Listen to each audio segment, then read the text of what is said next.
ছাগলেও খায় না, গরুতেও নষ্ট করে না, এমনই গাছের শেকড় থেকেই আয় হচ্ছে লক্ষ লক্ষ টাকা। ঠিক এমনই এক ঔষধি গাছ চাষ করে লক্ষ লক্ষ টাকা আয় করছেন চাষিরা। চিন্তা না করে এই চাষ করে লক্ষ লক্ষ টাকা আয় করার দিকে পা বাড়িয়েছেন চাষিরা। হ্যাঁ, এই চাষ হচ্ছে অশ্বগন্ধা। নাম শুনে চেনা মনে হলেও মাঠে চাষ শুরু হয়ে গিয়েছে ইতিমধ্যেই। এক আত্মীয়ের পরামর্শে বিঘা খানেক জমিতে প্রথমবারের মতো অশ্বগন্ধা চাষ শুরু করেছেন ডোমকলের এক চাষি আশুয়ান দফাদার। এটা আমার ভগ্নিপতির ভাই, উনি চাষ করেছিল, ওর পরামর্শ অনুযায়ী আমি করেছি। ফলন ভালো হলে 4 কুইন্টাল 5 কুইন্টাল হয় বিঘা প্রতি। কেমন দামের? গত বছর 25-26 হাজার টাকা কুইন্টাল ছিল 1 বিঘা।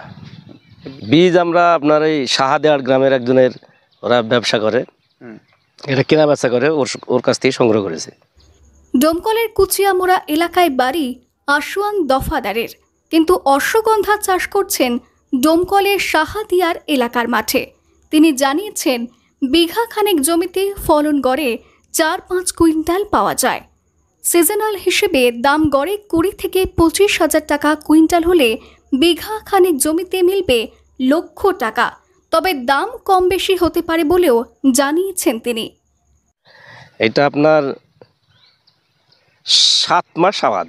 এর কাজ আপনার ওই শুধু শিয়ারটা নিবে এরা, জমিতে পানি দিয়ে তুলতে হবে, লেবার লাগিয়ে কাটতে হবে, দিয়ে শিয়ারটা নিয়ে আপনার ছাদে শুকাতে হবে।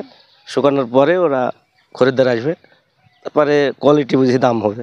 আমরা শুনেছি লোকমুখে ওষুধ হয়। মাস 5 আগে এলাকারই এক ব্যবসায়ীর কাছ থেকে বীজ সংগ্রহ করে 2 জায়গাতেই বিঘা খানেক অশ্বগন্ধা চাষ করেন। তবে পরীক্ষামূলক চাষ হলেও ইতিমধ্যেই তিনি বুঝে গেছেন আউশ জমির থেকে আমন জমিতে ফলন বেশি তার। তবে অন্যান্য ফসলের মতোই সার জল দিয়েই বড় করছেন অশ্বগন্ধা। বাজারের দাম শুনেই অনেকেই উৎসাহ দেখিয়েছেন এই চাষে, যা কিনা ছাগলেও খায় না, গরুতেও খায় না। সেদিক থেকে নষ্ট না হওয়ায় শেকড় ও বীজ দুটোতেই মুনাফা হবে বলে দাবি করেছেন ওই চাষি। অশ্বগন্ধা মূলত একটি ভেষজ উদ্ভিদ। এই গাছের পাতা সেদ্ধ করলে ঘোড়ার মূত্রের মতো গন্ধ বেরোয় বলে একে অশ্বগন্ধা বলা হয়ে থাকে।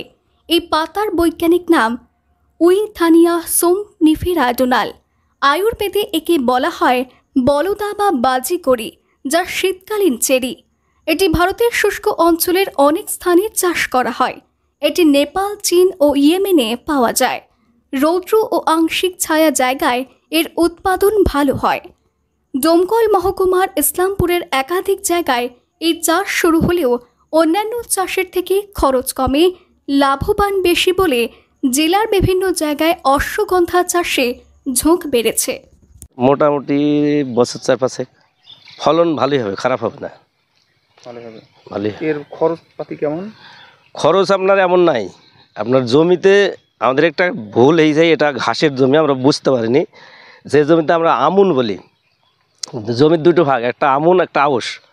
আমুন যদি লাগানো যায়, বোনা যায়, তাহলে ঘাস হয় না, নিড়ানো খরচটা বেশি যায়। তাছাড়া এমনি এত খরচ নাই, আপনার সেচ 2টি বেশি লাগে, সার অন্য ফসলের মতোই লাগে, এমন বাড়তি খরচ নেই। মুর্শিদাবাদ থেকে কৌশিক অধিকারীর রিপোর্ট, লোকাল 18 বাংলা।